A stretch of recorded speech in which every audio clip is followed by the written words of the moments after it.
Hey,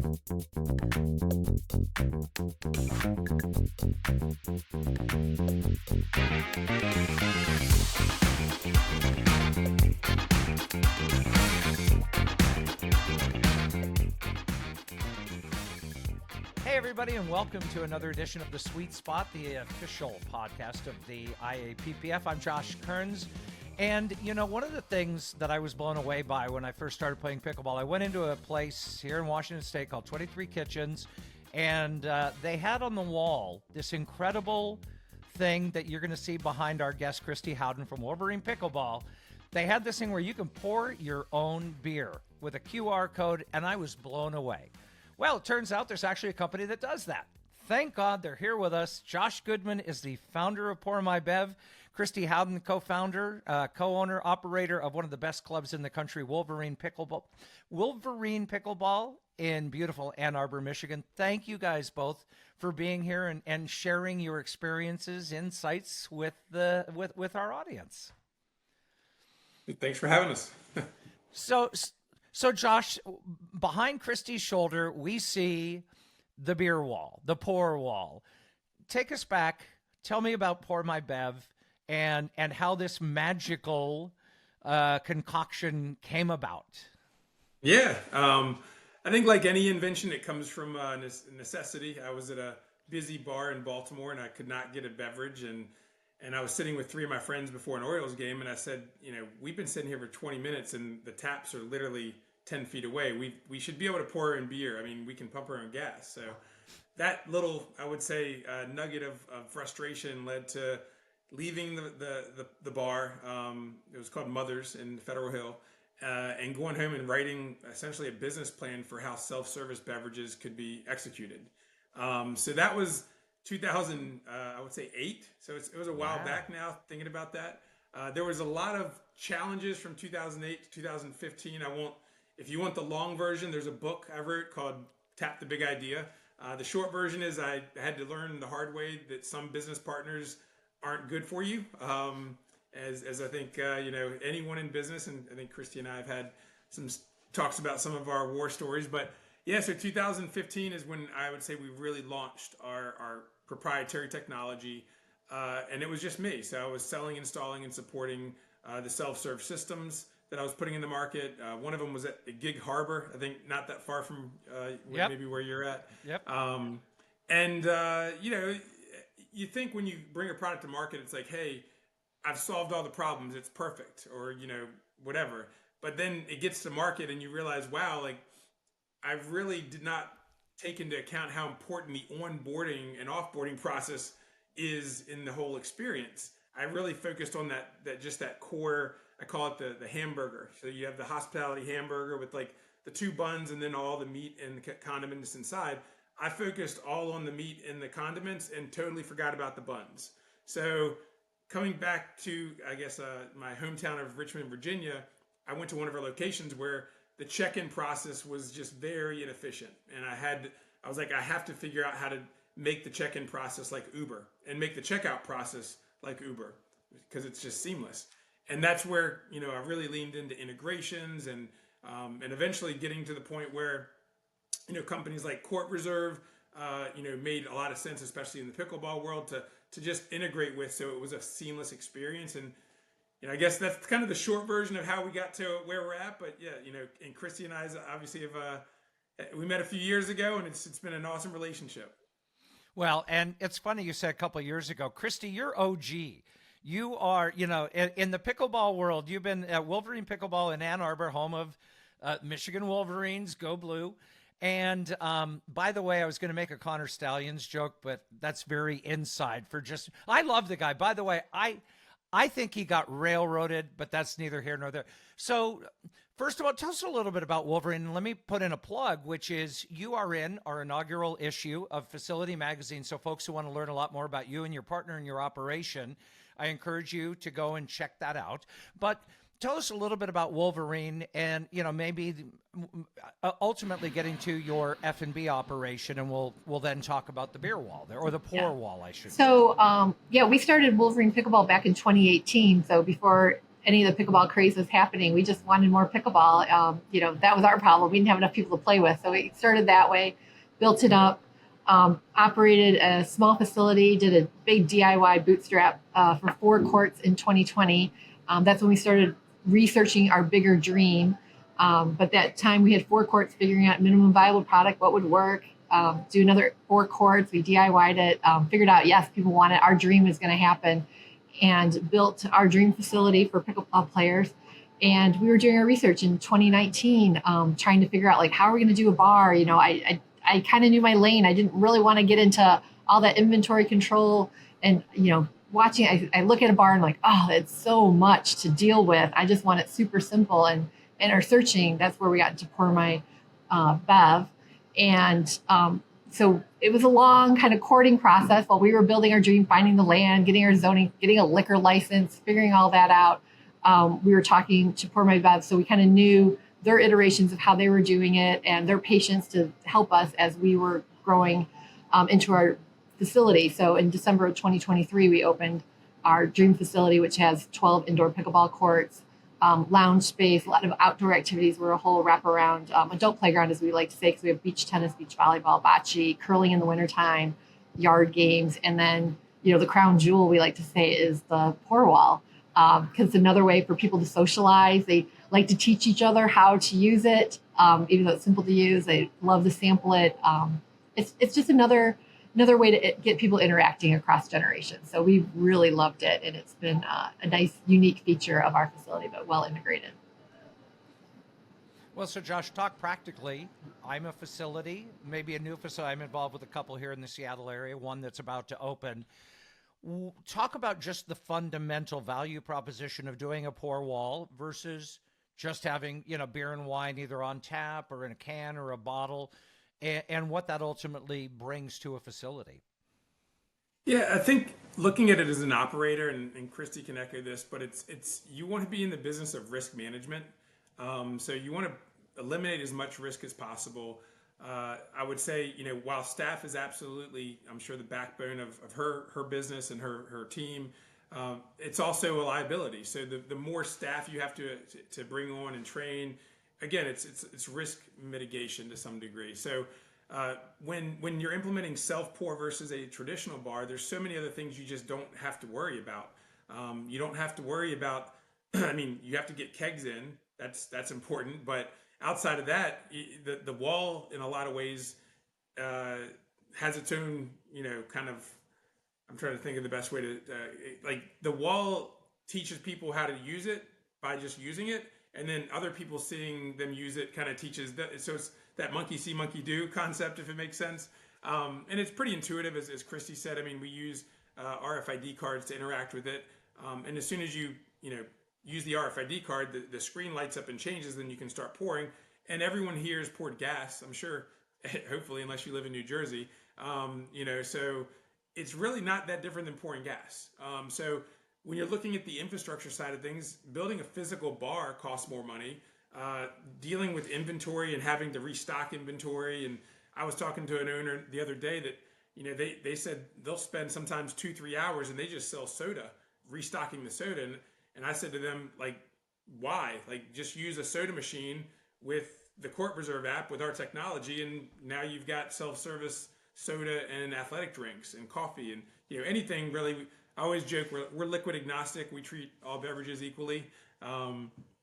But yeah, the value prop, it's a I would say, facet value prop. It's ease of access, it's speed of access, it's the communal aspect. I'm sure Christy's witnessed this numerous times where someone will, be trying a new IPA that she has on tap and say, oh, hey, Mark, you got to try this. Just here, come take a little sample of this. And they'll actually probably pour some of it into their glass or whatever, or they'll give them the free sample from their tab, So it just creates a more engaging environment than let's all like belly up to the bar and ask, can I have this? Can I have that? Can I have this? It's just a much more engaging experience. Christy, talk a little bit about how it actually works. So behind you again, we see the pour wall. How does a customer actually get liquid out of there? How do they pay? What is the process? Because I'm guessing a lot of people have never seen one of these. Yeah, I mean, you start similar to any bar where you're going to open a tab. So, they'll start at our front desk where we can do ID checks if necessary. And then we give them a wristband is what we use here in the state of Michigan, or a card is what people get that can work for it. With Court Reserve integration, there's a way to do it with an app as well. But we do the cards and wristbands right now, and they get that, and then they can go up to the wall and just start pouring what they want. It's one wristband per person. Here it's nice for, talk about risk mitigation. Like here in the state of Michigan, everyone's limited to 2 drinks before they have to do a sobriety check.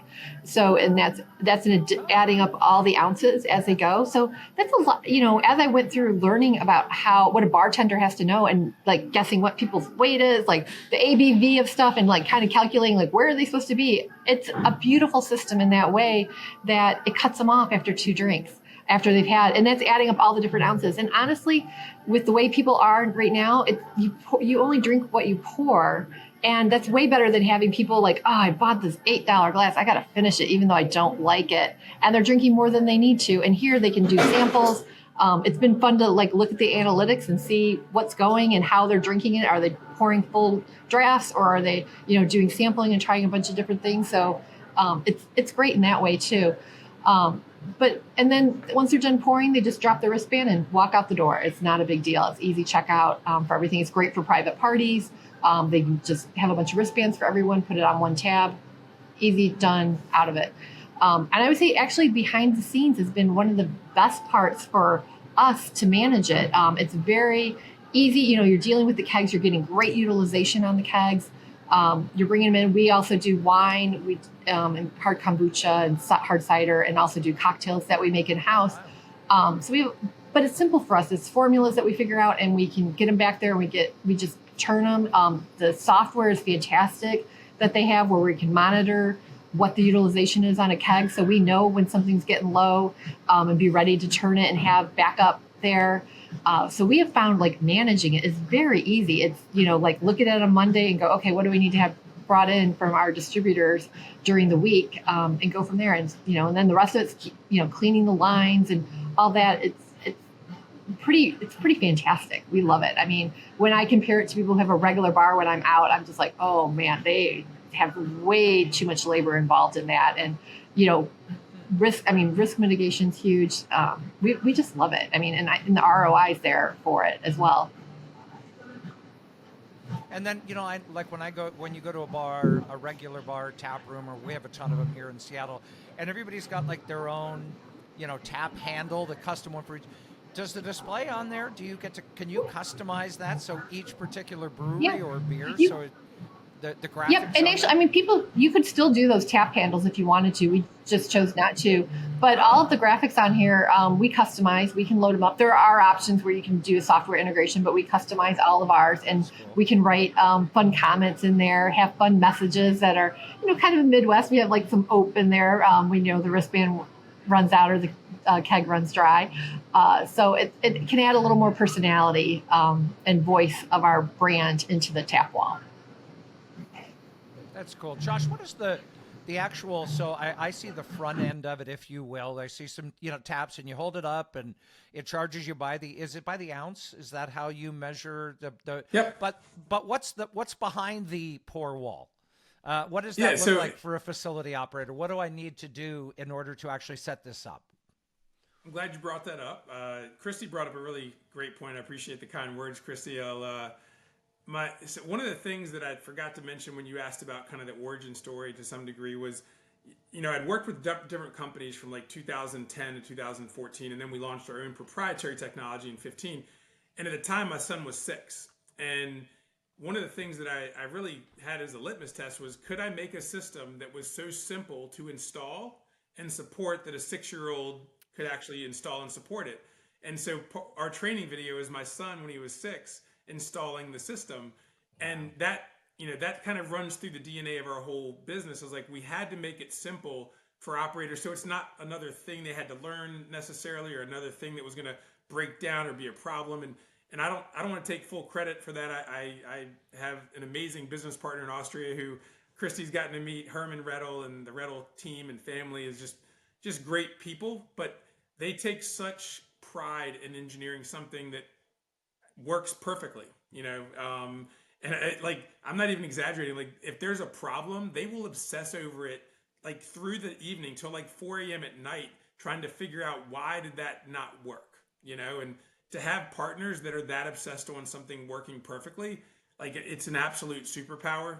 Again, I don't claim to be a great engineer. I just happen to meet some pretty amazing Austrians to partner with, and here we are. But on the back end, it's really, again, we try to simplify everything. So the screen itself is not just like a traditional tablet or iPad. It's actually custom engineered. So there's about 28 different parts that are all brought together to make the screen. Some parts are from Poland, some from China, Taiwan, Slovakia. Like it's a whole, I would say I call it like a chef bringing ingredients from all the best places to make this product. And then on the back end, it's a meter and a valve. So a meter is just it's got a little pinwheel in it, and when it spins, it's generating a pulse, and that pulse we calibrate by the number of pulses equal to a certain number of ounces, and it's actually selling by the tenth of an ounce. So if you have $1 an ounce product, again, it's like 10 cents for every tenth. So and then the valve, it's called a normally closed valve. And I was not an engineer major. I was a speech communications major in college. So, I guess I'm just very curious. But, I learned how to do some coding along the way. But essentially, you're giving access based off of, the RFID card or the QR code. And once that person gains access, a magnet is powered, and it opens up the valve, so then fluid can go through it. So, really the back end is fairly simple. I'm sure, inside Christy's cooler, our team takes pride in making it look really nice and clean as well. So, it's a meter and a valve, and then, there's a server, like a physical computer server that sits in their back office, and that shows them how much is left in every keg. And we also wanted to create some automation in it as well, where if you can set an automation where if something's been on tap for 2 weeks and you want it to automatically, decrease the price of that to help move it through quicker, it'll do that. You can get alerts when it gets to 5% of the keg or 10% of the keg. So again, we're always trying to think of how can we make Christy's life easier. And we're on version, I think, 46 of our software. And I think when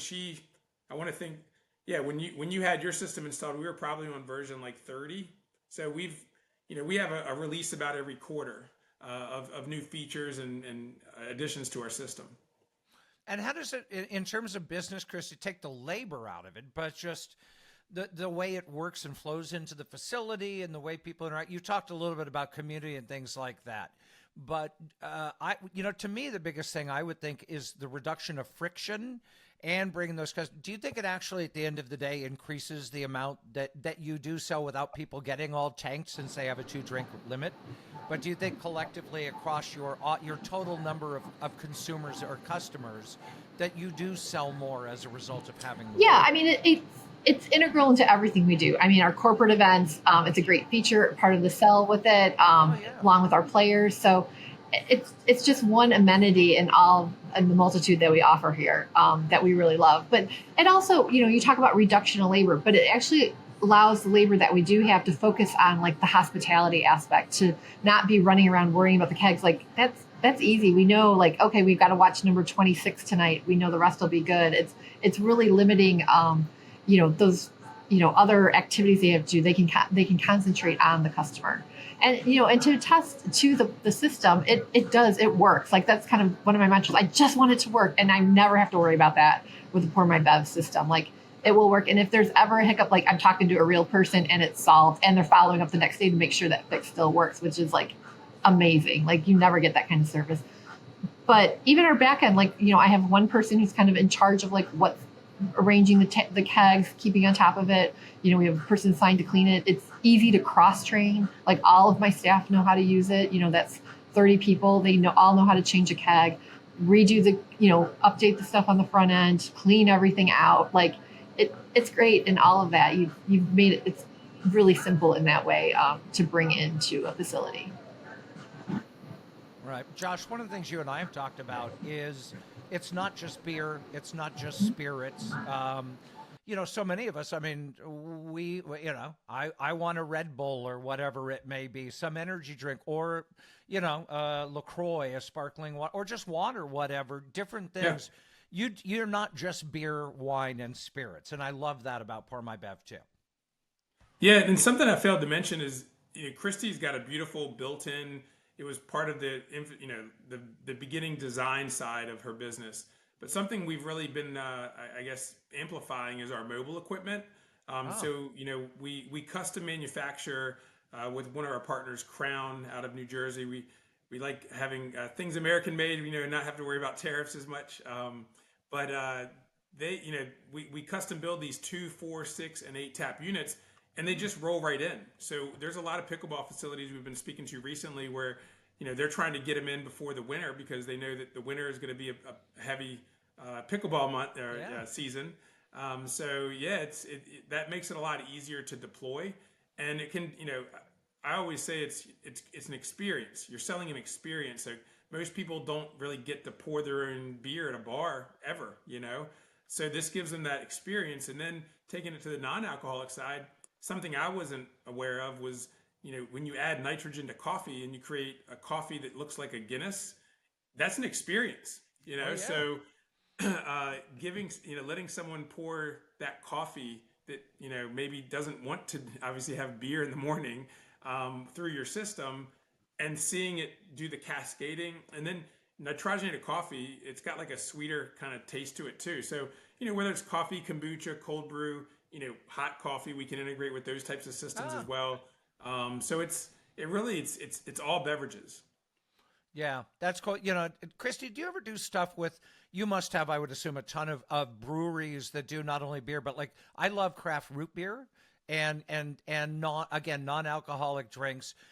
You can roll that right in there too. And because you can swap it out. Like you could do a local brewers night or work with one brewery, for example, and do special events. Yes, we can do all that. We actually have our fountain drink machine attached to the PourMyBev system. So we have pop here in Michigan, but we have all sorts of Detroit pops on there that are unique that people can use the wristband for. And then, yes, we have, the local, there's a bunch in Ann Arbor area. They can come in, they do a tap takeover. We can do themes with it, we can do all sorts of variety of things. But yeah, we engage the community in many ways with it. We can do custom cocktails. Like if they want, a charity is coming in, they want a special cocktail named after it, we can raise money off of that and, create something for them special. So it's a lot of versatility in that. And it's nice that it's customer facing, that they can see the details and kind of spend the time to look at it that they might miss at a regular bar. All right, now I'm going to drop the big question, Josh. What does it cost? How much am I going to pay for this incredible system? Well, so that's a great question, Josh. Oh, of course, because that's not what anybody would ever ask, Josh. Never, no.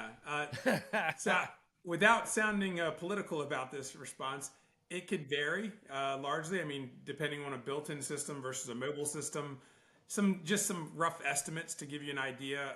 And something else I think that's unique to us in the last few years is, I lived in Chicago for 7 years, from 2014 to 2021, and really that's where the business took off.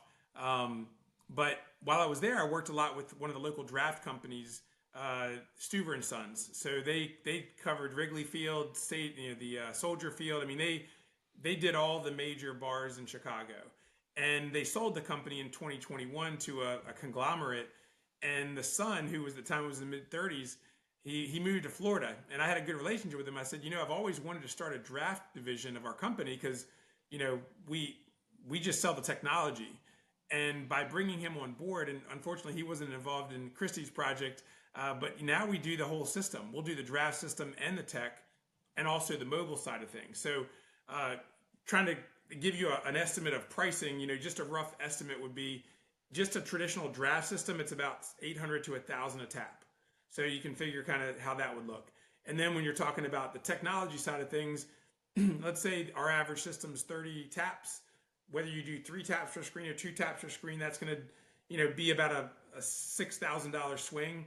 So you're looking at somewhere in the neighborhood of like 36, 37,000 to like 43, 44,000. And then with our mobile equipment, we have a 2, 4, 6, and 8 product system. That's going to range in price from anywhere from 14.5 grand to like, 20, 28 grand. So I give you prices, but the most important thing is how quickly do you make your money back? And that's something that we've actually done. And we have pickleball facilities that have had an ROI in less than 2 months. And those are real numbers. So, and I always say there's so many types of pickleball facilities. I like the family vibe that you get when you go to Wolverine. I think that would be more my style place. And then you have your like more kind of like upscale, kind of like 12 courts, 60 taps, full restaurant. Like they have other stuff there. So there's such a variety of different ones that I think we can become the chameleon and can kind of fit into there however we need to. But yeah, hopefully that gives your audience a general idea of the implementation costs. You do any financing? We can, we have a finance partner, but if we can see their pickleball revenue and they're an existing location, sometimes we're willing to be a little bit more entrepreneurial to help them succeed. Yeah.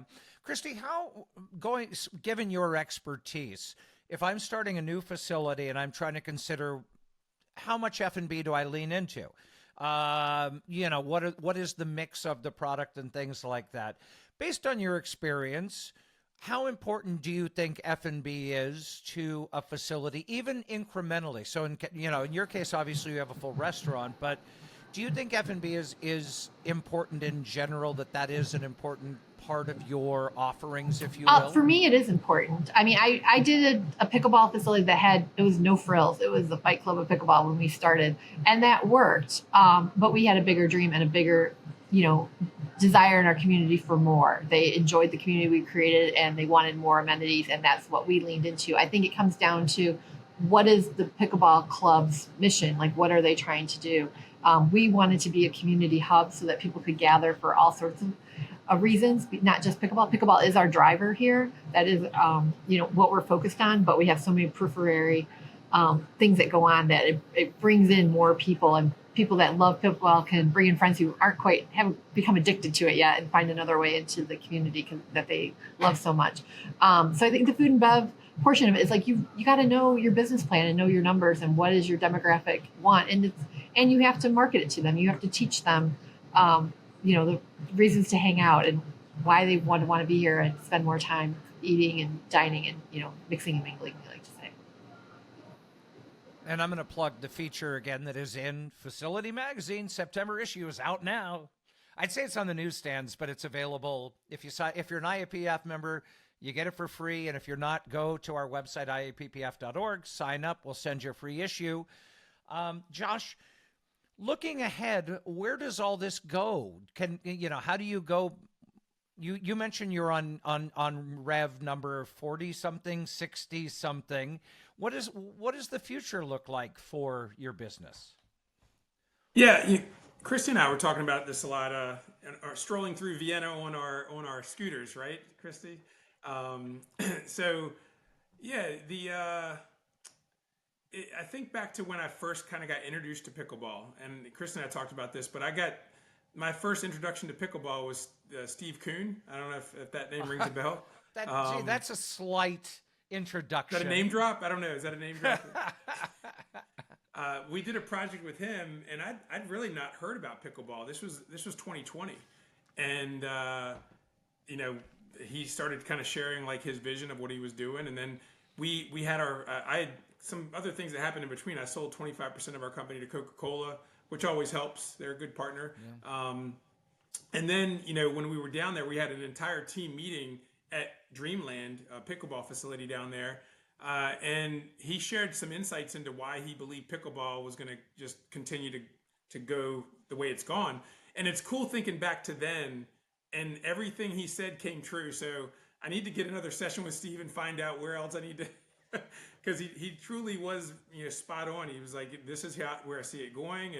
and I guess aligning ourselves with operators and owners that I guess that want to invest in the culture and the community, and just continue to add features that provide I guess connectivity there.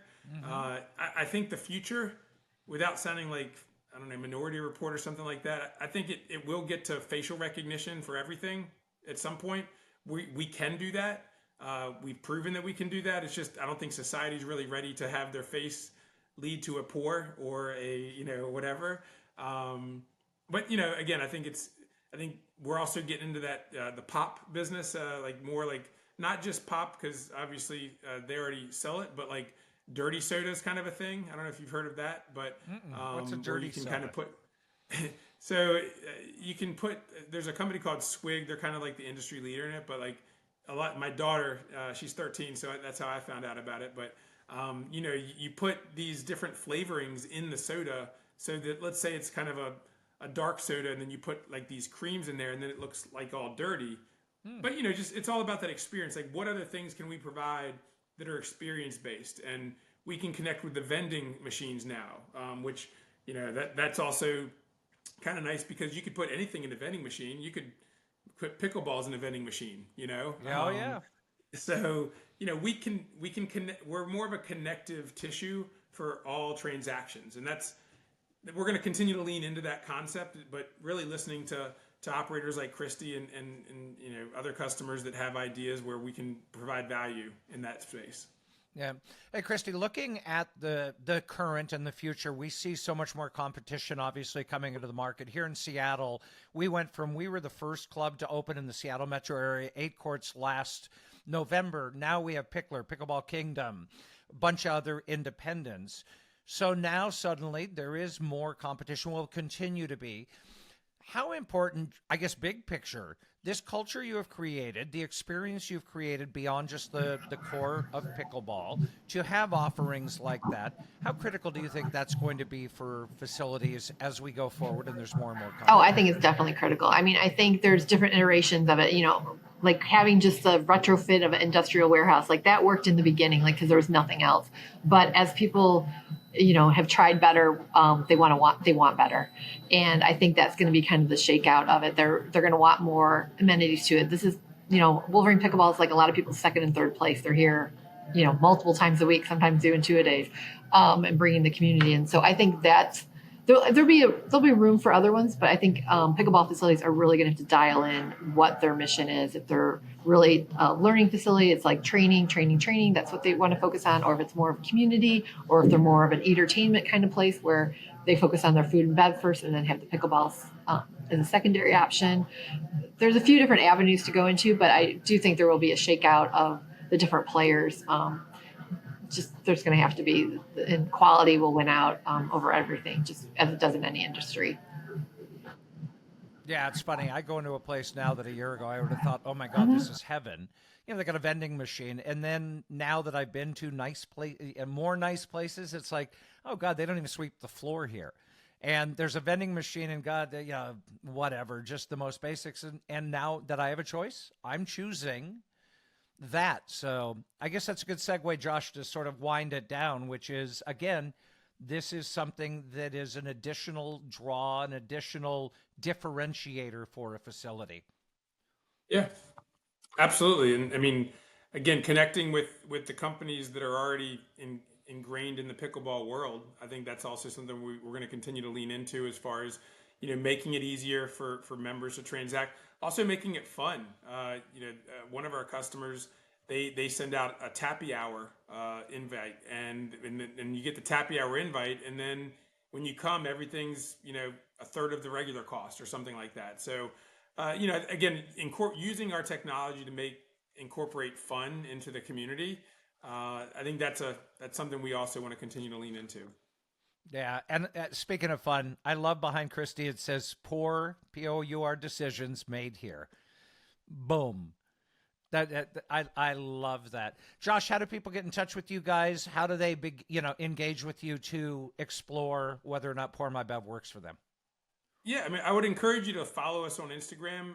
If you send us an email, we have a list of like our top 53 locations, and specifically to pickleball, we can provide that information as well. But sales at PourMyBev.com, PourMyBev.com, PourMyBeer.com. We keep both websites still because we started with Pour My Beer, and I think that's always going to be part of our DNA. But we want to make sure people know that we can dispense anything. Cool.